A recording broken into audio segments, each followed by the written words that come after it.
प्रधानमंत्री मोदी के जो 4 प्रस्तावक थे उनमें एक पंडित गणेश्वर शास्त्री भी थे। पंडित गणेश्वर शास्त्री वही हैं जिन्होंने अयोध्या में राम मंदिर प्राण प्रतिष्ठा का मुहूर्त निकाला था। वाराणसी में उनसे बात की एबीपी न्यूज संवाददाता अंकित गुप्ता ने।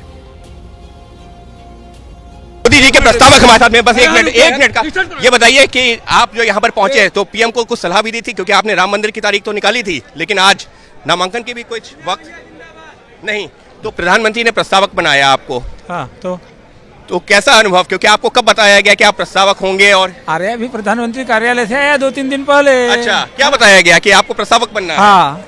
और कितने बजे पहुंचना है? अभी कुछ नहीं, प्रधानमंत्री से यही मुलाकात हुई, कोई बातचीत हुई? नहीं, यही हुई, यही मुलाकात स्वास्थ्य के विषय में। जी, स्वास्थ्य के विषय में। हाँ। तो आपने जब राम मंदिर की जो तारीख 22 तारीख का निकाला था, तो उसी दौरान प्रधानमंत्री के संपर्क में आए थे? उससे पहले भी? नहीं, उससे पहले नहीं। उससे पहले नहीं, तभी आज आए थे। और अब ये जो क्या शुभ मुहूर्त है जब नामांकन हुआ? गुरुजी अच्छा ही है। पहले अच्छा। तो जो 4 प्रस्तावक थे उनमें से एक की बात आपने सुनी। त्रिवेदी साहब, ये जो प्रस्तावक थे, ये जिस अलग अलग समाज से आते हैं, जाहिर सी बात है इसके पीछे भी एक मैसेज है।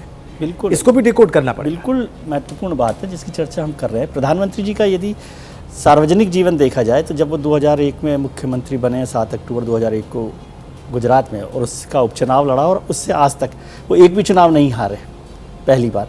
दूसरी बात, उनका जो विनिंग मार्जिन है लगातार बढ़ता रहा है हर जगह पर। वो गुजरात में भी, यहाँ पर भी 2014 में 2,70,000 के करीबन था, फिर और बढ़ गया 4,80,000 हो गया, और इस बार भी उनका बढ़ सकता है। अब जैसे 4 प्रस्तावकों में आपने विद्यार्थी जी का जिक्र किया कि वो राम मंदिर का था, उसमें उन्होंने एक जो है ओबीसी समाज से भी लिया है जी, एक दलित समाज से भी लिया है। तो इसको ध्यान रखते, पिछली बार भी एक डोम राजा थे, उससे पहले छन्नू महाराज थे। तो ये सब चीज़ों को भी कि समाज के हर वर्ग का एक प्रतिनिधित्व वहाँ पर दे, एक तरह से उसकी जानकारी वहाँ पर मिले। कल का आप रोड शो देख रहे होंगे कि 6 किलोमीटर का रोड शो, 2.5 घंटे का रोड शो उन्होंने किया है, लंका से लेकर वहाँ तक पूरा का पूरा। तो उसमें बनारस के लोगों के साथ कनेक्ट होता है। जो प्रदीप जी जिस बात का जिक्र कर रहे हैं कि वोटर इस बात से नाराज़ होता है कि आप अपने आप को बड़ा समझने लगे हैं क्या आजकल, कि आप आते भी नहीं हैं।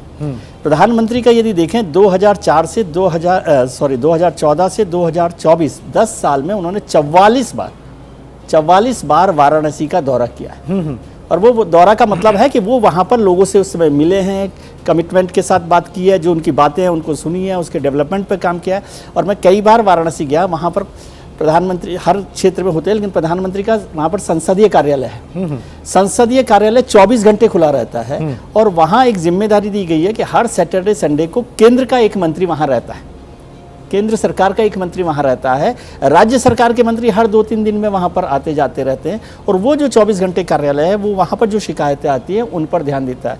एक और योजना प्रधानमंत्री ने शुरू की थी, सांसद ग्राम योजना। जी जी, प्रधानमंत्री के जितने गांव मैंने देखे हैं, यदि वैसे ही गांवों को पर सांसद सीरियसली लेते तो मेरे ख्याल से अब तक बहुत सारे गांवों की सूरत बदल जाती। तो प्रधानमंत्री एक एक चीज़ का निर्णय कर रहे हैं, और ये जैसे आप तस्वीर देख रहे हैं कि सभी दलों को लाया गया जिसकी ज़रूरत नहीं थी, तो वो भी एक माहौल बनाने के लिए कि हम सब साथ साथ हैं, ये जो पिक्चर होती है जी, उसमें भी काम करते हैं। तो प्रधानमंत्री हर चीज़ का एक मायने से देखते हैं कि किस तरह से उसको काम में लिया जाए, कैसे आगे बढ़ाया जा सकता है, और उसका क्या मायने हो, चाहे वो प्रस्तावक हों, चाहे बैठक में लोग आने वाले लोग हैं, शामिल हो रहे हैं, या सारे गठबंधन के जो सहयोगी दल हैं वो किस तरह से काम कर रहे हैं, इस पर प्रधानमंत्री बारीकी से काम करते हैं। दुबे साहब, ये तो स्वीकार करना पड़ेगा कि ये जो अजय ताकत है चुनाव जीतने की, जिसका जिक्र अभी त्रिवेदी साहब कर रहे थे, जो ट्रैक रिकॉर्ड है वो बहुत केयरफुली प्लान किया जाता है, उसके पीछे बड़ी ज़बरदस्त योजना होती है, और हमेशा अलर्ट रहना और नई जो बातें हैं उनको भी सामने रखना, नए तरीके से सोचना भी एक विषय है। इसमें कोई शक नहीं।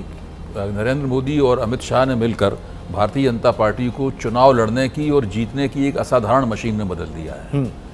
और इस पूरी प्रक्रिया ने भारतीय जनता पार्टी में एक सेफोक्रेटिक एलिमेंट का प्रवेश किया है, चुनाव शास्त्रीय एलिमेंट का, तत्व का, सेफोक्रेटिक, सेफोलॉजी से आया है शब्द ये, उसका प्रवेश किया है। और भाजपा कई इस तरह से एक बहुत ही विशाल और बहुत ही पराक्रमी किस्म की सेफोक्रेटिक पार्टी बन गई है। दूसरी भी छोटी छोटी सेफोक्रेटिक पार्टियां हैं, क्षेत्रीय दल भी सेफोक्रेटिक पार्टी है, आम आदमी पार्टी भी एक सेफोक्रेटिक पार्टी है कि नहीं? तो ये इस तरह से ये पूरा युग, पिछले 10 साल का जो युग है, 10 साल का दौर है, ये देश में सेफोक्रेटिक पार्टियों के उदय का दौर है, जिसने पूरे लोकतंत्र में केवल चुनाव लड़ने को ही लोकतंत्र का मर्म जो है वो चुनाव में ही कर दिया। ये बात सही है, चुनाव लड़ने से सत्ता मिलती है, लेकिन चुनाव लड़ने से सत्ता मिलती है तो लोकतंत्र के और भी कुछ रूप हैं, और भी कुछ उसके पहलू हैं चुनाव के अलावा। लेकिन इसमें चुनाव के ऊपर इतना अहिर्निश फोकस है लगातार, जिसकी वजह से लोकतंत्र चुनाव में सीमित हो गया। और इसका नाम इस आपने चीज दिया की है? खूबियां भी हैं और इस चीज की सीमाएं भी हैं। हाँ। खूबियां हम देखते हैं, सराहते हैं, हाँ। मेरे ख्याल से सीमाओं की तरफ भी ध्यान दिया जाना चाहिए। ठीक है। जैसे ही घड़ी का काटा दोपहर 2:30 पे आए, बबीता जी का दिल सास बहू साजिश के लिए मचल जाए।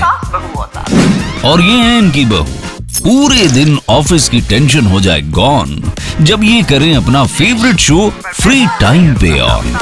इनकी तरह आप भी देखिए अपना फेवरेट शो अपने टाइम पर और डाउनलोड कीजिए एबीपी लाइव ऐप अपने स्मार्ट टीवी पर।